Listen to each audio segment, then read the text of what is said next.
Hello guys, welcome to our YouTube channel stock market info updater.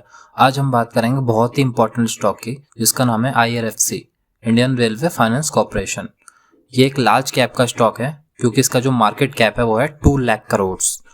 बहुत ही अच्छा stock है। और हम इसके देखें, फ्राइडे को इसकी जो ओपनिंग हुई थी 153.70 रुपीज़ से हुई थी।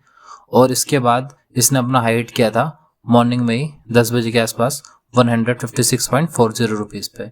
उसके बाद स्टॉक प्राइस में थोड़ी सी गिरावट दिखी और फिर इसने एट द एंड बैलेंसिंग करके 153.10 रुपीज़ पे बैलेंसिंग क्लोजिंग करी, यानी कि 0.59% इसने गेन करा एट दी। चलिए अब बात करते हैं एक धमाकेदार अपडेट की। IRFC है जो वो इश्यू करने वाला है बॉन्ड्स जिनकी वर्थ है 3000 करोड़, और ये इश्यू कब करेगा? 26 फरवरी 2024 को। और जो बॉन्ड्स का बेस इशू है वो होगा 500 करोड़ का, और जिसमें कि ग्रीन शो ऑप्शन होगा 2500 करोड़ का। और इसकी जो मैच्योरिटी है बॉन्ड्स की वो 10 साल की होगी, यानी कि वो 28 फरवरी 2034 में कंप्लीट होगी।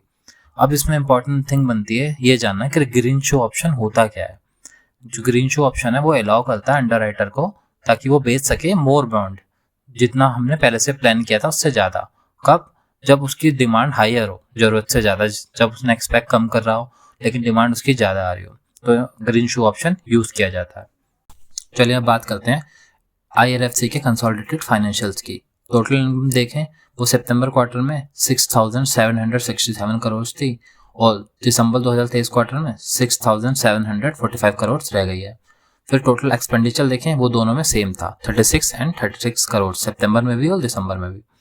फिर हम EBIT यानी earning before interest and taxes, यानी जो अर्निंग है इंटरेस्ट एंड टैक्सेस से पहले की, वो क्या थी? वो सितंबर क्वार्टर में 6731 करोड़ थी, और दिसंबर क्वार्टर में 6708 करोड़ रह गई है।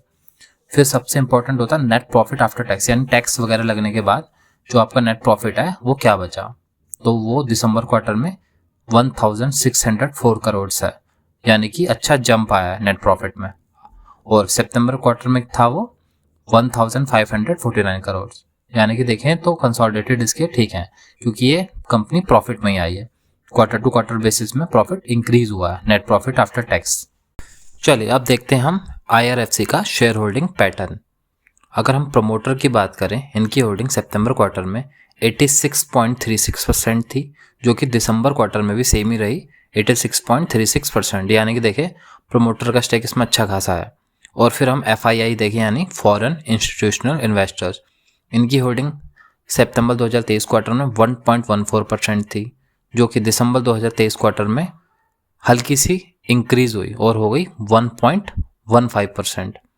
बहुत माइनर सा चेंज है। फिर हम DII देखें, यानी डोमेस्टिक इंस्टीट्यूशनल इन्वेस्टर्स या फिर म्यूचुअल फंड हाउसेस, इनकी जो होल्डिंग थी सितंबर 2023 क्वार्टर में वो थी 1.63%, बट दिसंबर क्वार्टर में इन्होंने अपनी होल्डिंग कम कर दी है, डिक्रीज कर दिया अपना स्टेक, और हो गई है 1.15%। बट हम जब पब्लिक या रिटेल इन्वेस्टर्स की तरफ देखें तो इनकी जो होल्डिंग है वो इंक्रीज हुई है, जो कि सितंबर में 10.88% थी और दिसंबर क्वार्टर में बढ़ करके 11.34% हो गई, यानी कि जो ट्रस्ट फैक्टर है वो जो रिटेल इन्वेस्टर्स हैं उनको काफ़ी अच्छा है इस स्टॉक में, क्योंकि अपने स्टेक इन्होंने बढ़ाया है क्वार्टर टू क्वार्टर बेसिस पे।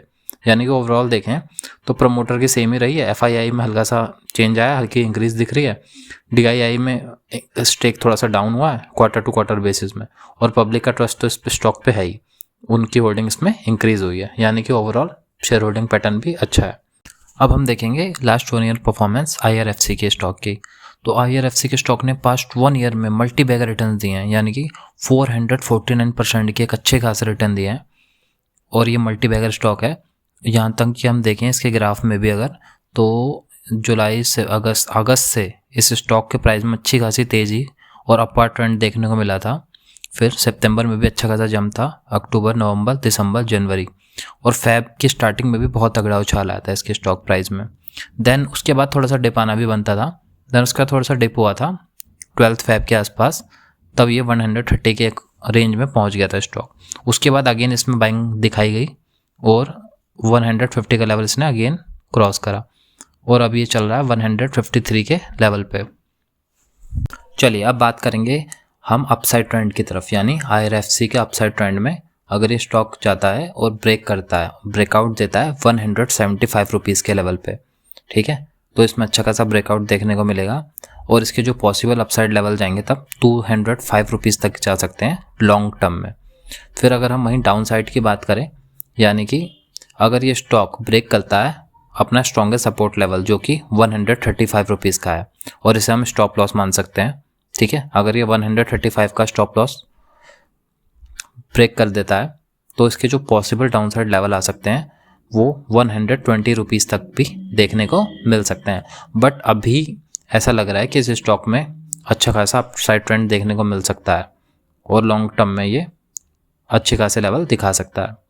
और दोस्तों, ये वीडियो हमने सिर्फ एजुकेशन पर्पज़ के लिए बनाई है, हम किसी भी स्टॉक में बाय या सेल करने की एडवाइस नहीं देते हैं। Thank you guys for watching our video. Please do like this video and subscribe our channel Stock Market Info Updater.